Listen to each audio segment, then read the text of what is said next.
ایک ابھی ہمارا جو پروگرام ہوتا ہے ایک اہل سنت ٹی وی پہ، انہوں نے کہا کہ اس کا مولا علی کے خطبے سے کوئی تعلق نہیں ہے، یہ صرف ایک گھڑی ہوئی بات ہے. تو میرے ایک دوست ہے شیعہ، میں نے ان سے بات کی تھی تو انہوں نے کہا کہ آپ اس نمبر پہ فون کر کے پتہ کریں. تو میں نے اس لیے آپ کو فون کیا تھا کہ اگر آپ اس کے بارے میں کچھ بہت اچھا. انشاءاللہ نہج البلاغہ پر بہت تفصیل سے گفتگو ہونے جا رہی ہے وحید الدین صاحب، اور تفصیل سے خالی باتوں میں نہیں گفتگو ہوگی، یہ خالی دعوے نہیں کیے جائیں گے اور دعوے کر کے گھروں میں بیٹھ جانے والے نہیں ہیں. ہم دلائل کی روشنی میں بات کریں گے. نہج البلاغہ میں آپ کو ایک کلیہ بتا دوں، کچھ لوگوں نے پہلے سے ہی مائنڈ سیٹ کر رکھا ہے، کسی کو مان کر کے چلے ہیں تو اب کسی صورت میں اس کے مقابل میں جو محکم سے محکم آیت بھی لے آئیں، محکم سے محکم دلیل بھی لے آئیں، اس کو جھٹلا دیں گے، کہیں گے من گھڑت بات ہے. اس لیے کہ شروع سے ایک چیز سیٹ ہو گئی ہے ذہنوں میں، اس کو وہ نکالنا نہیں چاہتے. یا بعض مولوی ہیں جن کا سارا دار و مدار اپنی اس دکان کے چلانے پر ہے کہ اگر حقائق کو جو ہے وہ چھوڑ دیں گے تو پھر ان کا بیڑا غرق ہو جائے گا. اگلے کالر کو بھی ہم شامل کرتے ہیں. جی السلام علیکم ورحمۃ اللہ. السلام علیکم قبلہ، ساجد نقوی عرض کر رہا ہوں لندن سے. ساجد نقوی صاحب فرمائیے، کیا حال ہے آپ کے؟ یہ آپ کی دعائیں قبلہ، بہت اچھا پروگرام جا رہا ہے. میں ایک لمحہ ضائع نہیں کر رہا. میں یہ ہدایت ٹی وی پہ خود آج دوسری دفعہ جب سے یہ کھلا فون کر رہا ہوں اور گزارش کر رہا ہوں تمام حضرات سے جو پروگرام دیکھ رہے ہیں کہ دوسرے لوگوں کو موقع دیں، جی زیادہ سے زیادہ سنی حضرات کو آنے دیں. ایک جملہ آپ کے حضور پیش کروں گا. جی عرض ہے کہ بغض علی میں ایسے حدوں کو نہ پار کر، اے دشمن علی لبوں پہ اختیار کر، مل جائے گا جواب تیرے ہر خطاب کا، جلدی نہ کر سن ذرا انتظار کر. سبحان اللہ. کو فخر قرآن و حدیث رسول پر اور تو کس بے تواریخ پہ انحصار کر. آج کے جواب کے مطابق شیعہ علی پہ جان نثار کا نام ہے تو لشکر یزید پہ جان نثار کر. آپ کے ایک سوال آپ کے حضور پیش کرنا چاہتا ہوں. یہ بہت سارے سنی حضرات کے ذہن میں آیا ہوگا، کسی وجہ سے وہ سامنے نہیں آگے. لفظ شیعہ آپ نے جو تاریخ میں جا بجا پیش کیا ہے، یہ لفظ شیعہ دوسرے حضرات کے ساتھ بھی آتا ہے، جیسے شیعہ نے معاویہ ہیں یا شیعہ نے عثمان ہیں. تو اس کے بارے میں آپ تھوڑا سا تذکرہ ضرور کر دیں. شکریہ. ٹھیک ہے، بہت عمدہ سوال ہے. یعنی گویا کہ آپ نے وہ جو دوسری آیت ہیں منفی آیات، شیعن یا شیعین، دو طرح کی شیعن اور شیعین، تقریباً 6 آیتیں ہیں، اور اس کا تقریباً آپ نے جواب دیا کہ شیعہ عثمان کے بھی تھے اور معاویہ ابن ابو سفیان کے بھی تھے. بعض شیعوں کو تو بنی امیہ کے شیعہ کہا جاتا تھا. اب ہم کو یہ دیکھنا ہے کہ حضور کی زبان پر شیعہ کون ہے. یا علی یا علی یا علی، ہر بار اے علی آپ اور آپ کے شیعہ، آپ اور آپ کے شیعہ. یہاں سارا کلیئر کٹ سنت نے قرآن کی تفسیر کر دی بیان. پرویز صاحب کی خدمت میں جواب ہو گیا مکمل کہ پرویز صاحب آپ نے پوچھا ہے کہ سورہ مریم میں ہے اور دیگر سورتوں میں ہے. میں نے ساری آیتیں نوٹ کر رکھی ہیں کہ میں نے بتایا تھا شروع میں کہ 10 آیتیں ہیں.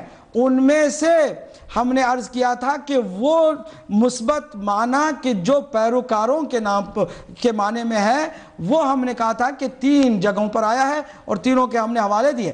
باقی جو آئے ہیں شیعہ کا معنی پارٹی کے معنی میں، گروہ کے معنی میں، فرقے کے معنی میں آیا ہے. اور یہ اس زمانے میں بھی ہوتا تھا. بنی امیہ کی پارٹی، بنی امیہ کے شیعہ، عثمان کے شیعہ اور معاویہ کے شیعہ.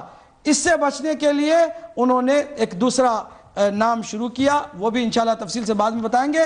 لیکن جو ہم بات کر رہے ہیں سنت ہوتی ہے قرآن کی تصدیق کرنے والی، قرآن کی تفسیر کرنے والی.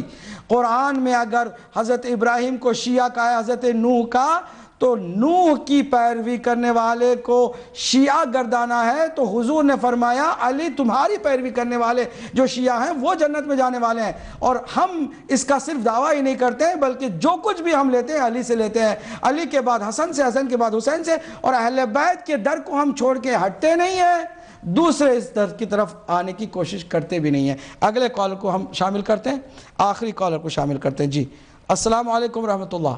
وعلیکم السلام. السلام علیکم. وعلیکم السلام. میرے بھائی کون کہاں سے؟ دونوں بھائی علماء صاحب کو میں سلام عرض کرتا ہوں. آپ اپنا نام بتائیں گے؟ جی نام، میرا نام ایوب کاکڑ ایڈنوار سے بول رہا ہوں. کیا نام ہے؟ ایوب کاکڑ. ایوب کاکر کہاں سے بول رہے ہیں؟ ڈنمارک سے۔ اچھا ڈنمارک سے، جی فرمائیے۔ جی شاید آپ ناراض نہ ہو جائے اور مجھے 1-2 منٹ دیں گے؟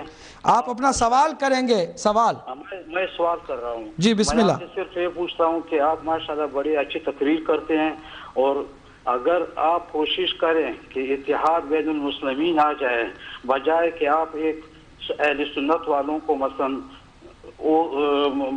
ڈاؤن کرنا چاہتے ہیں یا ان کو مثلا غلط ثابت کرنا چاہتے ہیں، امام خمینی صاحب نے یہی حکم فرمایا تھا کہ اتحاد بین۔ بہت شکریہ، بہت شکریہ ایوب کاکر صاحب، اللہ آپ کو جزائے خیر دے۔ اتحاد کے بانی ہم رہے ہیں، اتحاد کے دائی ہم رہے ہیں، اور لگاتار اتحاد کی کوشش کرتے آ رہے ہیں۔ ہدایت ٹی وی اتحاد ہی کے لیے اس وقت بیٹھا اور یہ کاروائی کر رہا ہے کہ جن لوگوں نے اتحاد کو توڑنے کے لیے، اپنا الو سیدھا کرنے کے لیے ٹی ویوں پر آ کر کے مذہب اہل بیت کو ایک نیا مذہب اور عبداللہ ابن سبا کا بنایا ہوا مذہب، کسی ملک کے طرف سے بنا ہوا اور امپورٹ شدہ مذہب، اور اس طرح کی جو لگاتار جھوٹی باتوں کو عام کیا گیا تھا، کاش کہ آپ وہاں فون کرتے ایوب کاکر صاحب اور بتاتے کہ قرآن و سنت میں جو ہے وہ کیوں نہیں بیان کرتے آپ، اور اپنی طرف سے جھوٹ کسی ایک پوری قوم پر الزام کیوں لگاتے ہیں۔ کاش وہاں آپ سوال کرتے تو بہت اچھا لگتا، چونکہ انہوں نے پہل کی اور اس طرح شیعہ پوری قوم کو ایک گمراہ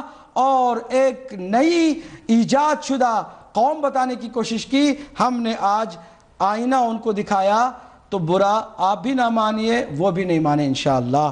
میں اسی پر اکتفا کرتا ہوں، کوئی کال نہیں لوں گا، چونکہ چند باتیں ہیں ضروری جو آپ کے حوالے ہم کرنا چاہتے ہیں۔ ایک تو ملک بدر منیر صاحب نے سوال پچھلے ہفتے کیا تھا، پچھلے پروگرام میں کیا تھا، بہت معقول تھا۔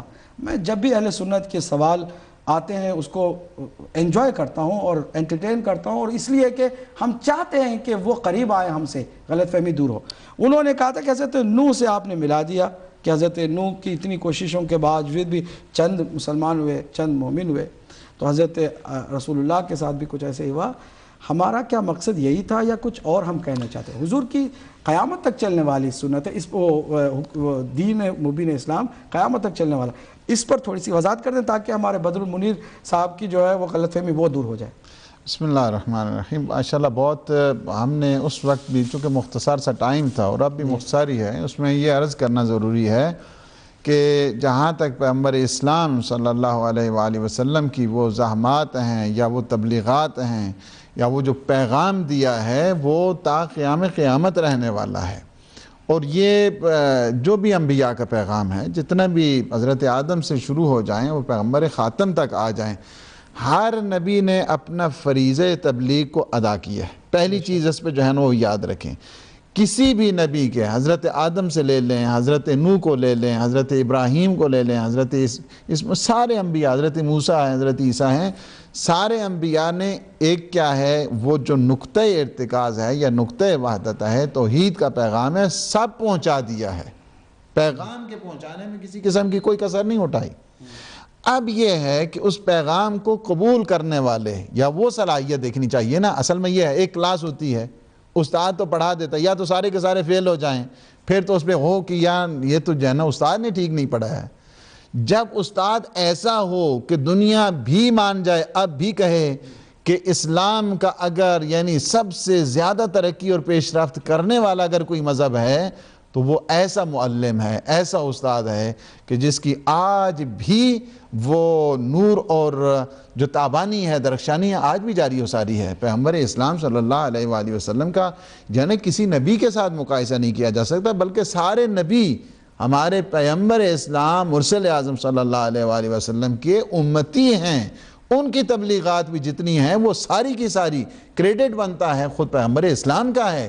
یعنی پیغمبر اسلام نہ فقط صحابیوں کے استاد ہیں، نہ فقط تابعین کے جو ہے استاد ہیں، نہ فقط آج کے جو یہ آ رہے ہیں ساری امت ان کے استاد ہیں، بلکہ سب کے معلم ہیں، حضرت آدم سے لے کر حضرت عیسیٰ ابن مریم تک صلوات اللہ وسلام علیہم اجمعین تک جو ہیں سب کے استاد ہیں۔ بہت عمدہ بات آپ نے کی، انشاءاللہ اس پر تھوڑی سی اور مزید روشنی ڈالی جائے، لیکن ہمارے ساتھ مولانا انور چودھری صاحب آئے ہیں، لائن پر ہیں، ہم ان کو خوش آمدید کہتے ہیں۔ جی السلام علیکم ورحمۃ اللہ۔